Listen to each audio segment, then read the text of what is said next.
Janganlah kamu menyangka bahwa aku datang untuk meniadakan hukum Taurat atau kitab para nabi. Aku datang bukan untuk meniadakannya, melainkan untuk menggenapinya. Karena aku berkata kepadamu, sesungguhnya selama belum lenyap langit dan bumi ini, satu iota atau satu titik pun tidak akan ditiadakan dari hukum Taurat sebelum semuanya terjadi. Karena itu, siapa yang meniadakan salah satu perintah hukum Taurat sekalipun yang paling kecil dan mengajarkannya demikian kepada orang lain, ia akan menduduki tempat yang paling rendah di dalam kerajaan sorga. Tetapi siapa yang melakukan dan mengajarkan segala perintah-perintah hukum Taurat, ia akan menduduki tempat yang tinggi di dalam kerajaan sorga. Demikianlah Injil Tuhan. Terpujilah Kristus. Saudara-saudari yang terkasih, hari ini Yesus berbicara tentang menggenapi hukum Taurat beserta konsekuensi kalau ada orang yang mengurangi walau satu iota dari hukum Taurat.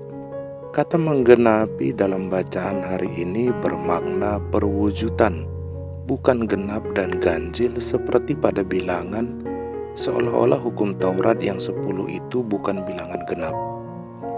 Kehadiran Yesus adalah wujud nyata dari hukum Taurat.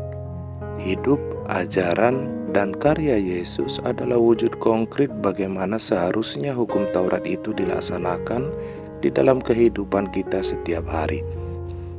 Artinya, bukan hukum sebagai hukum, tetapi harus sampai kepada roh atau semangat dari hukum tersebut.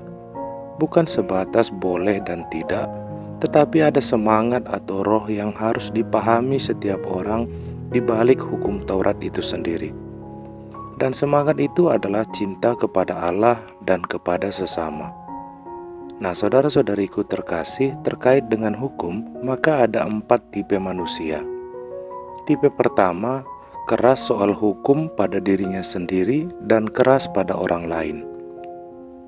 Karena ia juga begitu taat pada aturan, maka ia juga akan sangat keras pada orang.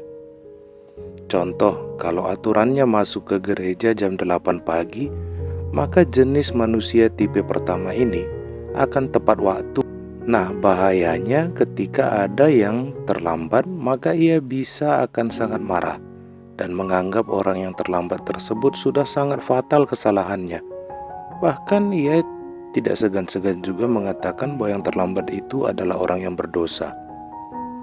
Tipe kedua adalah orang yang keras pada diri sendiri tetapi lembek dan toleran pada orang lain.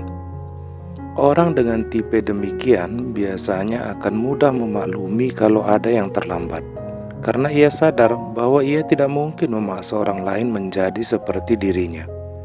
Ada situasi dan kondisi yang berbeda antara orang yang satu dengan orang yang lain.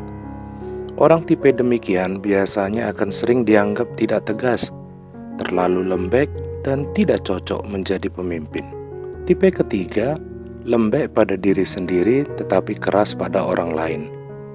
Orang dengan tipe demikian sering menjadi orang yang tidak tahu malu dan cuma mencari kesenangannya sendiri.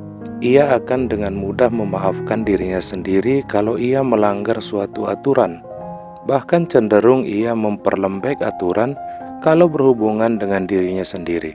Misalnya, kalau aturannya sebelum dibaptis harus belajar 12 kali, maka karena anaknya yang mau dibaptis, ia tidak segan-segan merubah aturan agar enak untuk dirinya sendiri. Orang demikian juga akan sering mencari pembenaran, bukan kebenaran. Dan tipe terakhir adalah lembek pada diri sendiri dan lembek juga pada orang lain.